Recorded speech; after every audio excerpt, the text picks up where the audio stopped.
Dans notre dernière session, nous avons vu qu'il y a de la bonne nouvelle maintenant.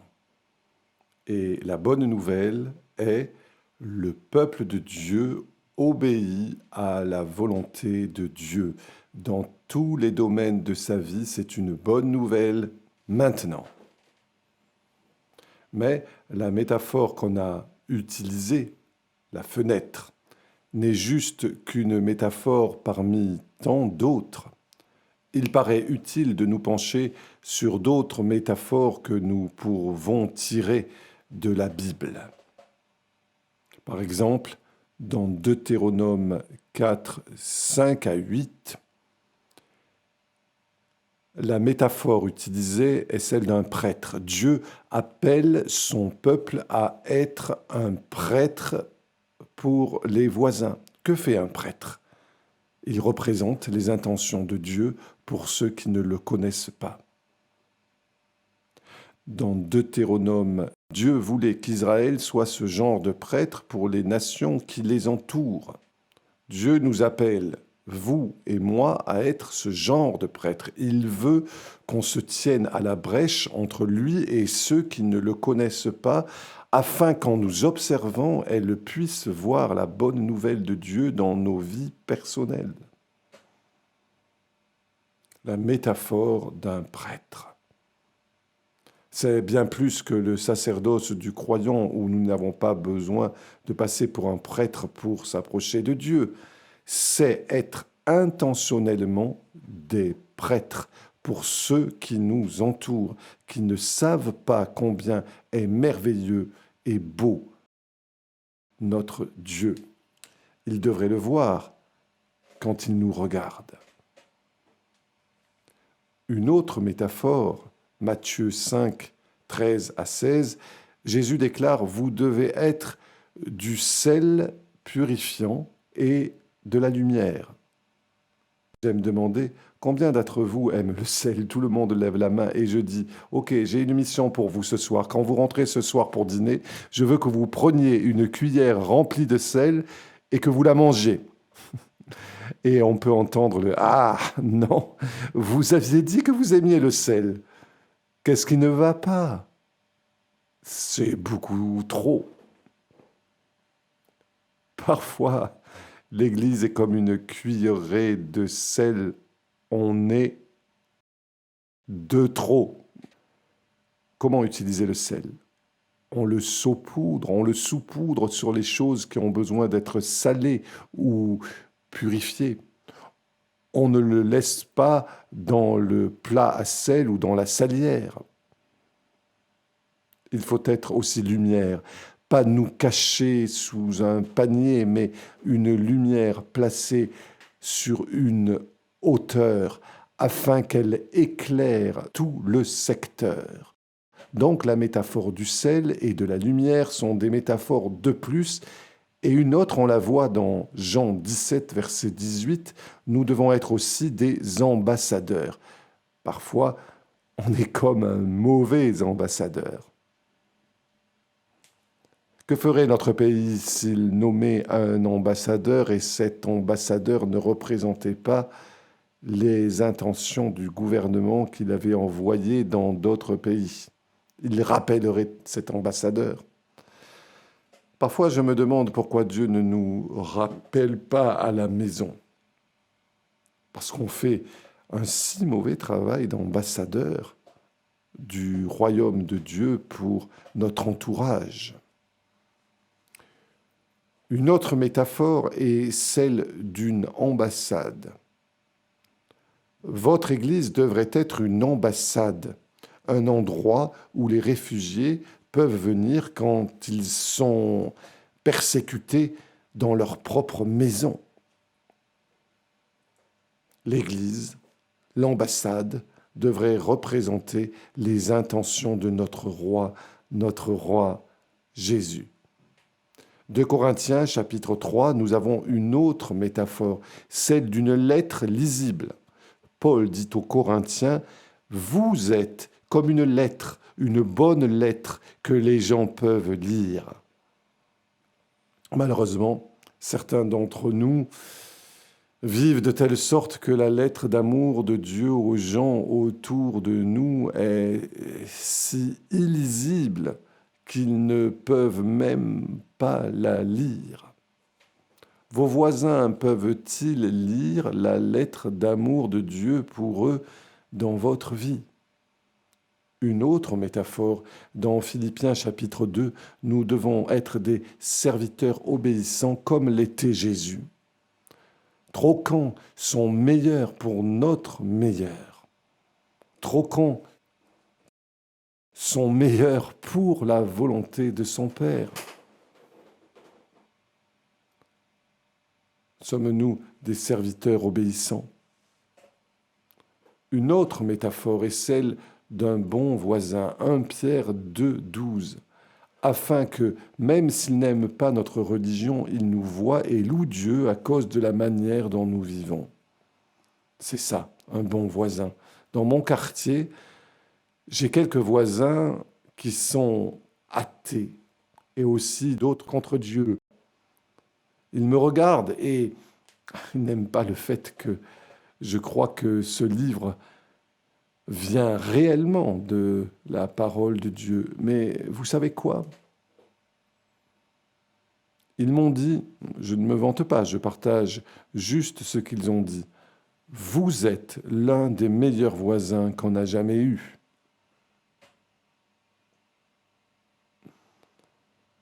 Est-ce que votre voisin, qu'est-ce qu'il dit de vous? Nous devons être de bons voisins, c'est une métaphore. Enfin, dans Jacques 1, 18, nous serons les premiers fruits, le goût de quelque chose de délicieux. Vous pouvez voir aussi que dans Romains 8, 19, mais l'idée des premiers fruits est très intéressante. Je ne sais pas à quoi ressemble l'agriculture chez vous, mais chez moi, en Arizona, nous avons quelques-uns des meilleurs pamplemousses. Vous pouvez contester cela, mais nous avons les meilleurs pamplemousses du pays. Les pamplemousses sur les arbres ne mûrissent pas tous à la fois. Il y en a souvent un qui devient complètement jaune. Dans notre pays, ce n'est pas comme en Amérique latine. Ils restent souvent verts. Pour être mûrs, ils doivent être d'un joli jaune vif. Quand on voit un pamplemousse sur un arbre entièrement jaune, vous savez qu'il est mûr maintenant. Et nous avons un pamplemoussier dans notre jardin. J'aime le pamplemousse. Il est doux et non amer. Et je sors tôt le matin avant que la famille se réveille et je regarde dans l'arbre pour chercher ce premier fruit, ce premier pamplemousse. Et quand je le trouve, je le cueille.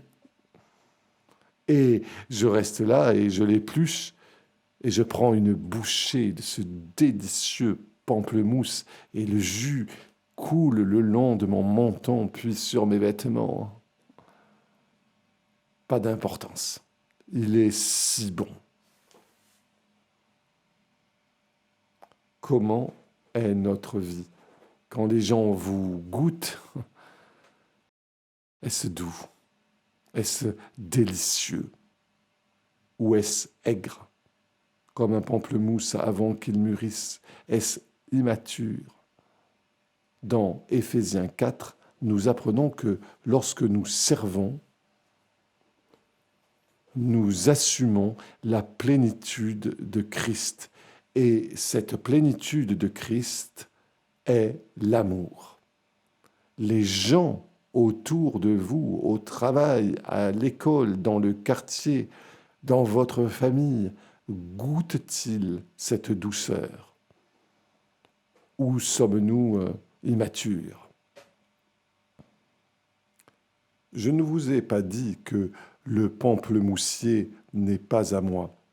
Il est à ma voisine, mais il pend de notre côté du mur. Et elle est une si bonne voisine qu'elle me permet de manger tous les pamplemousses qui pendent de notre côté du mur. Sommes-nous l'avant-goût de quelque chose de délicieux? Est-ce que quelque chose de délicieux, et ce quelque chose de délicieux, c'est le royaume de Dieu? Les gens peuvent-ils l'apprécier de votre part?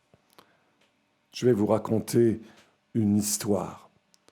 Dans cette histoire, il s'agit d'un petit groupe qui s'est multiplié par 4 en 2 ans. Presque toutes les nouvelles personnes dans ce petit groupe étaient de nouveaux croyants. L'histoire vient d'Afrique et voici l'histoire.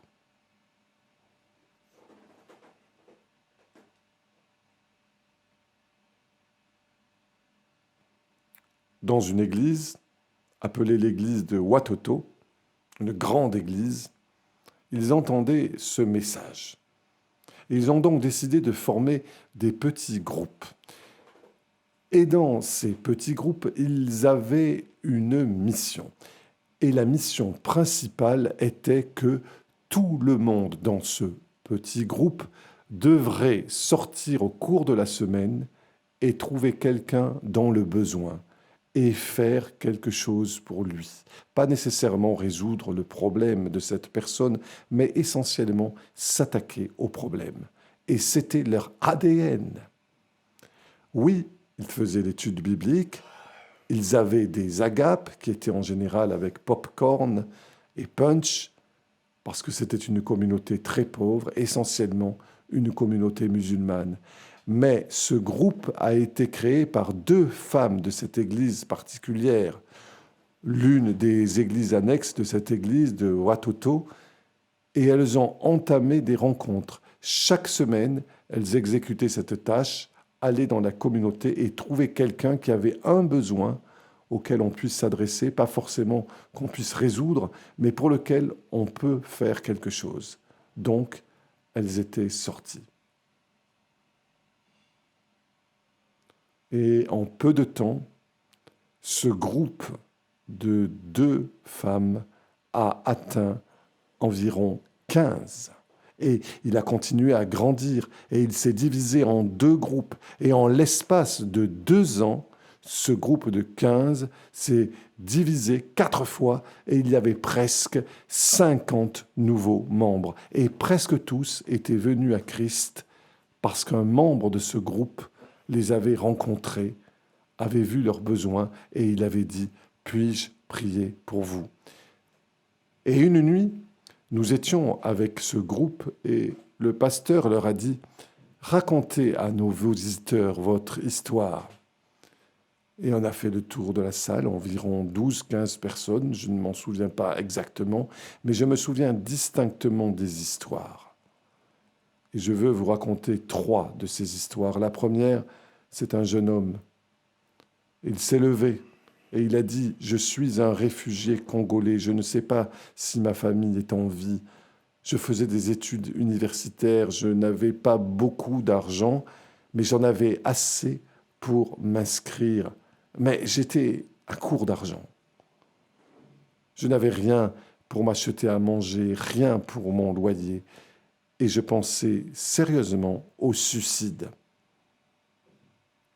Vous voyez cette femme là-bas? Elle m'avait vu. On ne se connaissait pas, elle est venue vers moi et elle m'a dit « Je vois que vous êtes troublé. Voudriez-vous me raconter votre histoire ?» Je ne l'avais jamais vue. Pourquoi au monde me ferais-je une chose pareille? J'ai pensé, oh, je vais me suicider. Et pourquoi ne pas... Attends, je vais quand même lui raconter mon histoire. Donc, il lui raconta son histoire. Et elle dit, puis-je prier pour vous? Et moi, oui, pourquoi pas? Je n'étais pas chrétien, mais je me suis dit que ça ne ferait pas de mal, quoi. Et elle a prié pour moi. Puis, elle a dit, je fais partie d'un petit groupe qui se réunit les mercredis soirs. Voudriez-vous? Nous aimons prier ensemble pour des personnes comme vous. Voudriez-vous venir au groupe, raconter votre histoire et nous permettre de prier pour vous? Je suis donc venu, surpris moi-même, mais je suis venu et ils avaient leur popcorn et leur punch et ils avaient fait une petite étude biblique. Et puis, mon ami qui m'avait invité dit « Racontez votre histoire ». et je l'ai fait. Et ils se sont rassemblés autour de moi, ils ont posé leurs mains sur moi et ils ont prié pour moi. Et c'était bien. Mais ensuite, ils ont fait quelque chose qui m'a complètement bouleversé. Je ne sais pas si c'est l'expression appropriée, mais c'est ce qu'il a dit. Ils ont dit, combien avons-nous d'argent? Et tous vidé leur portefeuille et sac à main sur une table au milieu, et ils m'ont regardé et ils ont dit, est-ce que ceci pourrait t'aider? J'étais choqué. Ce sont de parfaites inconnues et elles ont vidé leur porte-monnaie et ils disaient, ceci pourrait-il vous aider? Bien sûr, cela pourrait m'aider.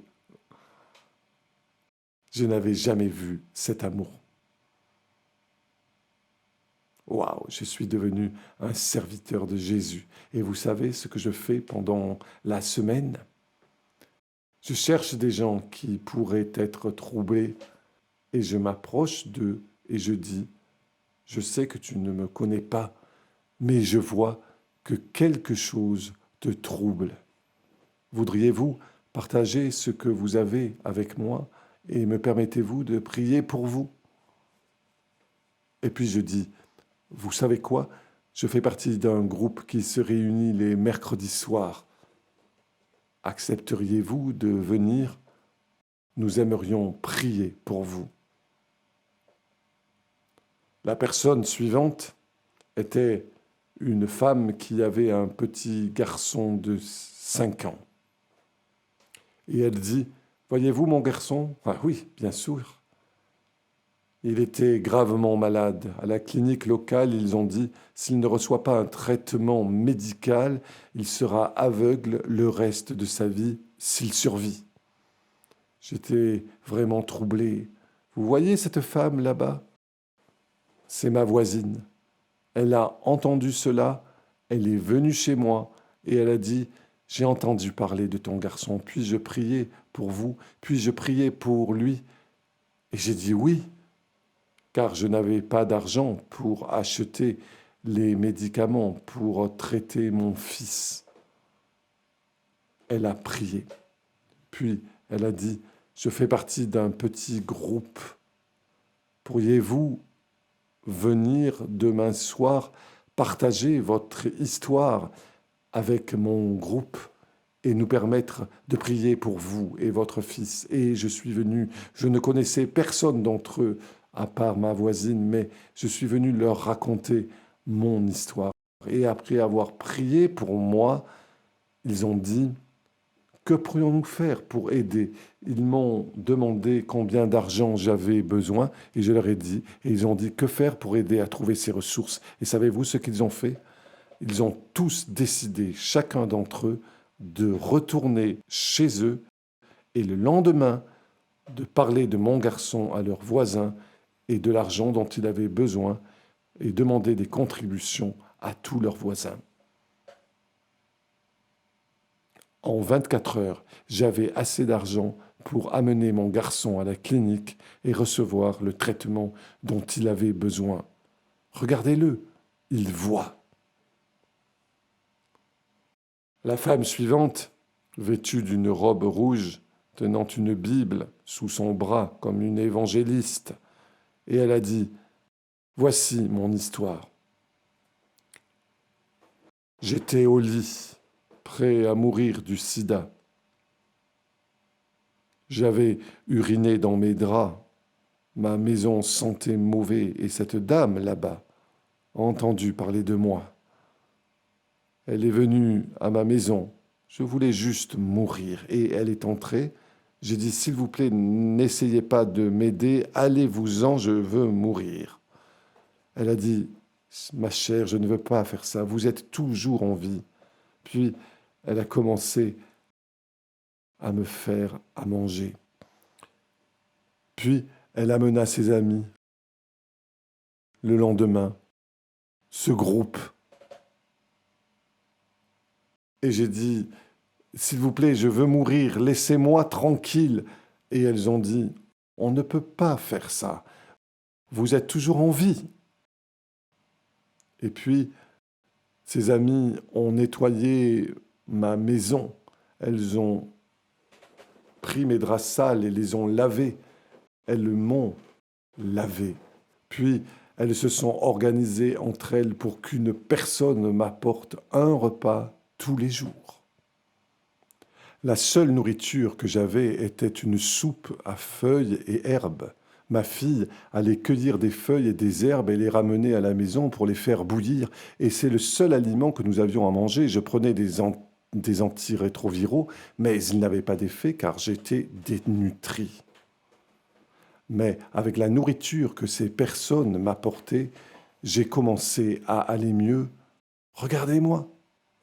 J'ai encore le sida, mais je vais assez bien maintenant pour faire du porte-à-porte, pour vendre des légumes que j'achète sur le marché.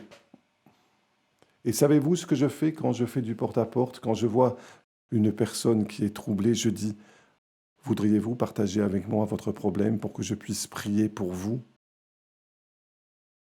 Et je l'invite à venir ici. Et si elle vient, nous l'écoutons, nous prions. Ce groupe qui a commencé avec 2 femmes s'est multiplié par 4 en 2 ans. Et presque tous étaient de nouveaux croyants. Waouh! Elles étaient de bonnes nouvelles. Dieu a-t-il une bonne nouvelle pour le présent? Ça, c'est sûr. Nous sommes censés être la bonne nouvelle. Par notre manière de vivre, la façon dont nous nous adressons et dont nous nous soucions les uns des autres. Je vous donne un exercice sur cet écran. Vous verrez une fenêtre avec 4 domaines. J'aimerais que vous énumériez 2 ou 3 idées pratiques que votre Église ou vous-même pourriez mettre en œuvre dans chaque domaine de cette fenêtre pour être une bonne nouvelle.